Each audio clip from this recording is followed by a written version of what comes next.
Hi friends, അപ്പോൾ എല്ലാ കൂട്ടുകാർക്കും ഒരിക്കൽ കൂടി വ്യൂ പോയിൻ്റെ പുതിയൊരു വീഡിയോയിലേക്ക് സ്വാഗതം. ഇന്ന് ഞാൻ പറയാൻ പോകുന്നത് കാറുകളുടെ സ്പെയർ വീലുകളെ കുറിച്ചിട്ടാണ്. ചില ഹയർ മോഡൽ വാഹനങ്ങളുടെ, അതായത് കോസ്റ്റ്ലിയായിട്ടുള്ള വാഹനങ്ങളുടെയൊക്കെ സ്റ്റെപ്പിനി ടയറുകൾ നിങ്ങളൊന്ന് ശ്രദ്ധിച്ചു കഴിഞ്ഞാൽ അവ വളരെ ചെറിയ സൈസിലുള്ളത് മാനുഫാക്ചേഴ്സ് കൊടുത്തേക്കുന്നത് കാണാം. അപ്പോൾ നമ്മൾ വിചാരിക്കും, ഇത്രയും വിലയുള്ളൊരു വണ്ടിക്ക് ഇത്രയും ദാരിദ്ര്യം പിടിച്ചൊരു സ്പെയർ വീൽ ടയർ ആണല്ലോ കമ്പനികൾ കൊടുക്കുന്നതെന്നുള്ളത്. ഇതെന്തിനാണ് അവരിങ്ങനെ കൊടുക്കുന്നത്? ഇത്രയും വിലയുള്ളൊരു വാഹനമല്ലേ, നമ്മൾ കാശ് കൊടുത്ത് മേടിക്കുന്നതല്ലേ. അപ്പോൾ എന്തിനാണ് ഇങ്ങനെ ഇത്രയും ചെറിയൊരു വീല് ഇത്രയും അല്പത്തരം കാണിക്കുന്നതെന്ന് നിങ്ങൾ വിചാരിച്ചിട്ടുണ്ടെങ്കിൽ അതിനെക്കുറിച്ചിട്ടാണ് ഇന്ന് ഞാൻ പറയാൻ ഉദ്ദേശിക്കുന്നത്. എന്തിനാണ് അവരങ്ങനെ നൽകുന്നത്?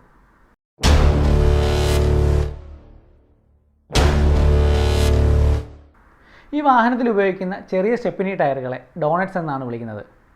എല്ലാ മാനുഫാക്ചേഴ്സും ഈ ഡോണറ്റ്സുകൾ നൽകാറില്ല. ചില മാനുഫാക്ചേഴ്സ് മാത്രമാണ് അവരുടെ മോഡലുകൾ ഈ ഡോണറ്റ്സ് നൽകുന്നത്. ഇതിൻ്റെ മെയിൻ ഉദ്ദേശം എന്ന് പറഞ്ഞു കഴിഞ്ഞാൽ എമർജൻസി പർപ്പസാണ്. അതായത് നമ്മുടെ വാഹനം എപ്പോഴാണോ പഞ്ചറാവുന്നത് ആ ഒരു പർട്ടിക്കുലർ ടൈമിലേക്ക് വേണ്ടി മാത്രമാണ് ഈ ഡോണറ്റ്സുകൾ നൽകുന്നത്. അതായത് ഇതുകൊണ്ടുള്ള ഗുണങ്ങളെന്ന് പറഞ്ഞു കഴിഞ്ഞാൽ അതിലൊന്നാമത്തെ ഗുണമെന്ന് പറഞ്ഞു കഴിഞ്ഞാൽ സ്പേസാണ്. നമുക്ക് സ്പേസിനെ കുറേയധികം സേവ് ചെയ്യാൻ സാധിക്കും. അപ്പോൾ വളരെ വലിയൊരു ടയറാണ് നമ്മൾ ഡിക്കിയിൽ വെക്കുന്നതെന്നുണ്ടെങ്കിൽ നമുക്ക് ഒരുപാട് സ്പേസ് അവിടെ കൺസ്യൂം ചെയ്യേണ്ടതായിട്ടുണ്ട്. മാത്രമല്ല ഇത് ഹാൻഡിൽ ചെയ്യാൻ വളരെയധികം ബുദ്ധിമുട്ടായിരിക്കും. ഇപ്പോൾ ഒരു ലേഡി കസ്റ്റമർ ആണെന്ന് വിചാരിക്കുക. അപ്പോൾ വളരെ വലിയൊരു സ്റ്റെപ്പിനി ടയറാണ് നൽകുന്നതെന്നുണ്ടെങ്കിൽ അത് ഡിക്കിയിൽ നിന്ന് എടുത്ത് ഉയർത്തി താഴെ കൊണ്ടുവന്ന് അത് ഇടണമെന്നുണ്ടെങ്കിൽ അവർക്ക് വളരെയധികം ബുദ്ധിമുട്ടായിരിക്കും. അതിപ്പോൾ ആരായാലും നമുക്ക് കുറച്ച് ബുദ്ധിമുട്ടേണ്ടി വരും. അതിൻ്റെ ഹബിലോട്ട് കറക്റ്റായിട്ട് പിടിച്ചിട്ട് അത് ടൈറ്റ് ചെയ്യണമെന്നുണ്ടെങ്കിൽ കുറച്ചധികം പണിയെടുക്കേണ്ടി വരും. അപ്പം ഹാൻഡിൽ ചെയ്യാൻ വളരെയധികം എളുപ്പമാണ് ഈ ചെറിയ ഡോണറ്റ്സ് അല്ലെങ്കിൽ ഈ ചെറിയ സ്റ്റെപ്പിനി ടയറുകൾ നമുക്ക് നൽകുന്നത്. ഇനി രണ്ടാമത്തെ കാര്യം എന്ന് പറഞ്ഞാൽ കോസ്റ്റ് എഫക്റ്റീവ് ഫ്യൂവൽ എഫിഷ്യൻസിയാണ്. അതായത് വളരെ വലിയൊരു സൈസിലുള്ള ടയറാണ് നമ്മളുടെ ഡിക്കിയിൽ വെക്കുന്നതെന്നുണ്ടെങ്കിൽ അവിടെ ഫ്യൂവൽ എഫിഷ്യൻസി കുറയും. അതായത് വലിയ ടയറുകൾക്ക് ഭാരം കൂടുതലായതിനാൽ അവയുടെ ഭാരത്തെയും കൂടെ നമ്മൾ വഹിച്ചുകൊണ്ട് പോകുമ്പോൾ നമുക്ക് അത്രയും അധികം ഫ്യൂവൽ എക്കോണമി കുറയുന്നു. രണ്ടാമത്തെ ഒരു കാര്യം എന്ന് പറഞ്ഞു കഴിഞ്ഞാൽ ഇപ്പം ഈ ഡോണറ്റ്സുകൾ നൽകുന്നത് സ്റ്റീലുകളാണ്. സ്റ്റീലുകൾക്ക് ഈ അലോയെ അപേക്ഷിച്ച് വിലക്കുറവാണ്. അപ്പോൾ വാഹനത്തിൻ്റെ വില അതുപോലെ തന്നെ കുറയ്ക്കുവാൻ സാധിക്കും. എന്നുവെച്ചാൽ വലിയ വ്യത്യാസമല്ല, ചെറിയൊരു എമൗണ്ട് നമുക്ക് കുറയ്ക്കുവാൻ സാധിക്കും. ഇനി മൂന്നാമത്തെ കാര്യം എന്ന് പറഞ്ഞു കഴിഞ്ഞാൽ ഇപ്പം ഈ ഡോണറ്റ്സുകൾ ഉപയോഗിച്ചുകൊണ്ട് നമുക്ക് ഡ്രൈവ് ചെയ്യാൻ പറ്റുന്ന മാക്സിമം സ്പീഡ് 50 മൈൽസും ഒക്കെയാണ്. ഇങ്ങനെ കൊടുക്കുന്നത് കൊണ്ട് എന്താ ഗുണമെന്ന് ചോദിച്ചു കഴിഞ്ഞാൽ നമുക്ക് ഈ ഒരു സ്പെയർ വീൽ ഉപയോഗിച്ചുകൊണ്ട് ഒരുപാട് നാൾ നമുക്ക് യൂസ് ചെയ്യാൻ പറ്റില്ല. മാത്രമല്ല ഇതിൻ്റെ സൈസ് ചെറുതായതുകൊണ്ട് അസാധ്യമായ പുള്ളിങ് ഉണ്ടാകുന്നു. അപ്പോൾ അതുകൊണ്ട് തന്നെ ഈ ഡ്രൈവിംഗ് കംഫർട്ട് ഇല്ലാത്തതുകൊണ്ട് നമുക്കിത് മാറിയേ പറ്റുള്ളൂ. വളരെയധികം സ്പീഡിലും പോകാൻ പറ്റില്ല. അപ്പോൾ ഇങ്ങനെ വരുമ്പോൾ കസ്റ്റമേഴ്സ് മസ്റ്റായിട്ടും അടുത്ത് നിയറസ്റ്റ് ആയിട്ടുള്ള ഒരു ഷോപ്പിൽ പോയിട്ട് ആ ഒരു സ്റ്റെപ്പിനി ടയർ മാറും. പക്ഷേ നമ്മൾ ഫുൾ സൈസിലുള്ളൊരു ടയറാണ് നൽകുന്നതെന്നുണ്ടെങ്കിൽ അവരത് നമുക്ക് നോർമലായിട്ട് മനുഷ്യർക്കുള്ളൊരു സ്വഭാവമാണ് എല്ലാ കാര്യങ്ങളും മാറ്റി വയ്ക്കുക. നാളെ നീള എന്നൊക്കെ പറയും.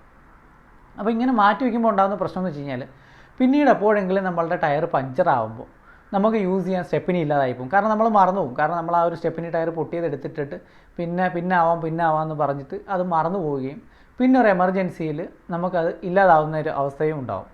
സത്യം പറഞ്ഞാൽ ഇതിൻ്റെ ഈ സ്റ്റെപ്പിനികളുടെ മെയിൻ ഉദ്ദേശം എന്ന് പറഞ്ഞാൽ ഒരു എമർജൻസി പർപ്പസ് ആണല്ലോ. അപ്പോൾ നമ്മൾ ഈ ഒരു ഡോണറ്റ്സ് ആയതുകൊണ്ട് തന്നെ അവർ തീർച്ചയായിട്ടും അത് ചേഞ്ച് ചെയ്യും. എത്രയും പെട്ടെന്ന് തന്നെ ചേഞ്ച് ചെയ്തിട്ട് പഴയ ടയറുകൾ തന്നെ എടുത്ത് ഉപയോഗിക്കും. നമ്മൾ ഈ ഫുൾ സൈസിലുള്ള പുതിയ സ്റ്റെപ്പിനി ടയറുകളാണ് വെച്ചിരിക്കുന്നതെന്നുണ്ടെങ്കിൽ നമ്മൾ ഈ തേഞ്ഞ 3 ടയറുകളോടൊപ്പം ഈ ഒരു വീലൂടെ ഇടുമ്പോൾ വളരെ വലിയ അസാധ്യമായ പുള്ളിങ് ഉണ്ടാകും. ഈ പുള്ളിങ് ഉണ്ടാകുമ്പോൾ വാഹനങ്ങളുടെ കമ്പോണൻസ് നശിക്കും. അതുപോലെ തന്നെ നമുക്ക് ഡ്രൈവിംഗ് കംഫർട്ട് കുറയും. പിന്നെന്ന് പറഞ്ഞു കഴിഞ്ഞാൽ ആക്സിഡൻ്റ് ആവാനുള്ള സാധ്യതയുണ്ട്. അപ്പോൾ ഇതൊക്കെ മുന്നിൽ കണ്ടുകൊണ്ടാണ് മാനുഫാക്ചേഴ്സ് ഇങ്ങനെ നൽകുന്നത് ഈ ഡോണറ്റ്സുകൾ. അതായത് നമുക്ക് ആ ഒരു പർട്ടിക്കുലർ ടൈമിൽ മാത്രമേ യൂസ് ചെയ്യാൻ പാടുള്ളൂ. അതിൽ കൂടുതൽ ആ ഒരു സ്റ്റെപ്പിനി ടയർ യൂസ് ചെയ്യാൻ പാടില്ല. അതൊരു ലോങ് പീരീഡ് ടൈമിൽ നമുക്കത് റിസർവ് ചെയ്ത് വെക്കാൻ പറ്റണം. ഇതുകൊണ്ടൊക്കെയാണ് മാനുഫാക്ചേഴ്സ് ഇങ്ങനെ ഈ ഡോണറ്റ്സ് അല്ലെങ്കിൽ ചെറിയ സ്റ്റെപ്പിനി ടയറുകൾ നമ്മളുടെ വാഹനങ്ങളിൽ കൊടുക്കുന്നത്. മാത്രമല്ല ഞാൻ നേരത്തെ പറഞ്ഞതുപോലെ 3 തേഞ്ഞ ടയറുകളോടൊപ്പം പുതിയൊരു ടയറുകൾ നമ്മൾ യൂസ് ചെയ്യുകയാണെന്നുണ്ടെങ്കിൽ നമുക്ക് വളരെയധികം പുള്ളിങ് ഉണ്ടാവുമെന്ന്. നമ്മൾ അങ്ങനെ ഒരു പുള്ളിങ് ഒഴിവാക്കാൻ വേണ്ടിയിട്ട് സാധാരണ മെക്കാനിക്കുകൾ ചെയ്യുന്നത് വീൽ റൊട്ടേഷൻ അല്ലെങ്കിൽ ടയർ റൊട്ടേഷൻ ചെയ്യാറുണ്ട്. അതായത് ഈ ടയർ എവിടെയാണോ കറക്റ്റ് മാച്ച് ആവുന്നത് അവിടത്തേക്ക് നമ്മൾ അഴിച്ചു മാറ്റുകയാണ് ചെയ്യുന്നത്. പക്ഷേ ഈ ഒരു കസ്റ്റമർ എന്താണ് ചെയ്യുന്നത്, അല്ലെങ്കിൽ ഈ ഒരു വാഹനം ഡ്രൈവ് ചെയ്യുന്ന ആൾ എന്താണ് ചെയ്യുന്നത് വെച്ചാൽ അവരുടെ എളുപ്പത്തിന് വേണ്ടിയിട്ട് ആ ഒരു ടയറിനെ എവിടെയാണോ പൊട്ടിയത് ആ ഒരു സ്റ്റെപ്പിനി ടയറിനെ അവിടെ പ്ലേസ് ചെയ്തുകൊണ്ട് ഡ്രൈവ് ചെയ്യും. ഇത് വാഹനങ്ങൾക്ക് ഒരുപാട് കേടാണ്. അതിൻ്റെ ടയർ പെട്ടെന്ന് വെട്ടിത്തേയുക, ഈ സ്റ്റെപ്പിനി ടയർ പെട്ടെന്ന് വെട്ടിത്തേഞ്ഞ് പോവുക, ഇങ്ങനെയൊക്കെയുള്ള ഒരുപാട് പ്രശ്നങ്ങളുണ്ടാകുന്നു. ഇതൊക്കെ ഒഴിവാക്കുവാൻ വേണ്ടിയിട്ട് ഈ ചെറിയ ഡോണറ്റ്സുകൾ നമുക്ക് സഹായിക്കും. കാരണം ഈ ഡോണറ്റ്സ് ഉപയോഗിച്ചുകൊണ്ട് വാഹനം ഡ്രൈവ് ചെയ്യാന്ന് പറഞ്ഞാൽ അത്ര ഈസി ആയിട്ടുള്ളൊരു കാര്യമല്ല. വളരെയധികം പുള്ളിങ്ങും അതുപോലെ തന്നെ വളരെയധികം സ്പീഡിലൊന്നും ഓടിക്കാൻ പറ്റാത്തത് കൊണ്ട് നമുക്കത് എമർജൻസി ആയിട്ട് മാറിയേ പറ്റുള്ളൂ. ഇനി നമ്മൾ സ്റ്റെപ്പിനി ടയറുകൾ മാറുമ്പോൾ ശ്രദ്ധിക്കേണ്ട ഒരു കാര്യം എന്ന് പറഞ്ഞു കഴിഞ്ഞാൽ, കൂടുതൽ ആൾക്കാരും ചെയ്യുന്ന ഒരു പരിപാടി എന്ന് പറഞ്ഞു കഴിഞ്ഞാൽ, ആദ്യമേ വാഹനം ജാക്കി പുറത്ത് വെച്ച് അല്ലെങ്കിൽ ലിഫ്റ്റ് ചെയ്തുകൊണ്ട് അതിനെ അഴിക്കാൻ ശ്രമിക്കും. ഇങ്ങനെ അഴിക്കാൻ ശ്രമിക്കുമ്പോൾ ഉണ്ടാകുന്ന ഒരു മെയിൻ പ്രശ്നം എന്ന് പറഞ്ഞു കഴിഞ്ഞാൽ, ചിലപ്പോൾ നമ്മൾ ഹാൻഡ് ബ്രേക്ക് ഇട്ടിട്ടില്ല എന്നുണ്ടെങ്കിൽ വാഹനത്തിൻ്റെ വീല് റൊട്ടേറ്റ് ആവാനുള്ള സാധ്യതയുണ്ട്. അപ്പോൾ പിന്നെ നമുക്ക് അഴിക്കാൻ ഇച്ചിരി ബുദ്ധിമുട്ടായിരിക്കും. രണ്ടാമത്തെ കാര്യം, നമ്മൾ ഹാൻഡ് ബ്രേക്ക് ഇട്ടിട്ട് അല്ലെങ്കിൽ വീല് ലോക്ക് ചെയ്തിട്ടുണ്ടാണ് അഴിക്കാൻ ശ്രമിക്കുന്നതെന്നുണ്ടെങ്കിൽ വാഹനം ആ ഒരു ജാക്കി പുറത്തുനിന്ന് താഴെ വീഴാനുള്ള സാധ്യതയുണ്ട്. കാരണം ഇപ്പം കൂടുതലും മാനുഫാക്ചേഴ്സ് നൽകുന്ന ജാക്കികളുടെ ബേസ് എന്ന് പറഞ്ഞാൽ അത്ര വലിയ വിസ്താരമൊന്നുമില്ലാത്ത ജാക്കുകളായിരിക്കും നൽകുന്നത്. അപ്പോൾ നമ്മൾ ഈ മണ്ണിൻ്റെയൊക്കെ പുറത്ത് വെച്ചിട്ട് ഉയർത്തിയിട്ട്, അല്ലെങ്കിൽ ഇപ്പം ചിലരൊക്കെ ആണെങ്കിൽ തടി കഷ്ണങ്ങളൊക്കെ കൊണ്ടു നടക്കാറുണ്ട്. പക്ഷേ അങ്ങനെയൊന്നും കിട്ടിയിട്ടില്ലാത്ത സാഹചര്യത്തിലാണെങ്കിൽ മണ്ണിൻ്റെ മുകളിൽ വെച്ച് ഉയർത്തിയതിന് ശേഷം നമ്മളത് അഴിക്കാൻ ശ്രമിക്കുമ്പോൾ ആ ഒരു ജാക്കി മറിഞ്ഞിട്ട് നമുക്ക് അപകടം ഉണ്ടാവാനുള്ള സാധ്യതയുണ്ട്.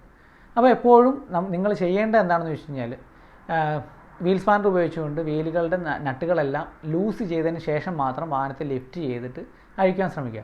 ലൂസ് ചെയ്യുക എന്ന് പറയുമ്പോൾ മൊത്തം അഴിച്ചെടുക്കാനല്ല, ജസ്റ്റ് ഒന്ന് ലിവറേജ് കൊടുത്തൊന്ന് ലൂസ് ചെയ്തുകൊണ്ട് അതിനെ ഉയർത്തിയതിന് ശേഷം അഴിച്ചെടുക്കുക.